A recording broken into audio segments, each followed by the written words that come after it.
শৈশবের একটা বৈশিষ্ট্য সেটি কিন্তু এরে দেখলেই বোঝা যায়। হ্যাঁ, দৌড়াস কই? এদিকে আয়। এই যে আহ, এটা একমাত্র গ্রামের ছেলেরাই এগুলো করে থাকে।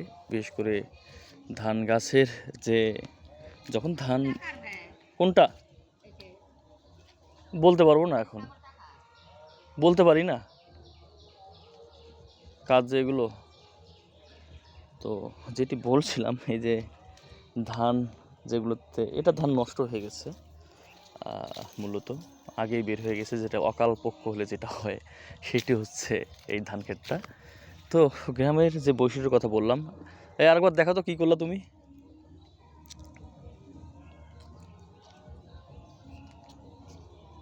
ওই যে ধান গাছ সবেমাত্র মানে ধান যেটাতে আসবে ঠিক সেই অংশটা ও খুলতেছে এবং এটা দিয়ে রকেট বানায় তারা। এই যে একটা অংশ ধরলো, ধরে এই যে ঠিক মানে এক পক্ষ আর এক পক্ষকে তারা আহত করে এটাকে রকেট বানিয়ে, এবং আসলে অনেক তীক্ষ্ণ বা সূক্ষ্ম যদি বলে থাকি, আসলেই এর স্পিড অনেক ভালো, যে কাউকে দ্রুত আঘাত করার মতো একটা ক্ষমতা থাকে এটা দিয়ে। এটি আসলে গ্রামের শৈশবের একটা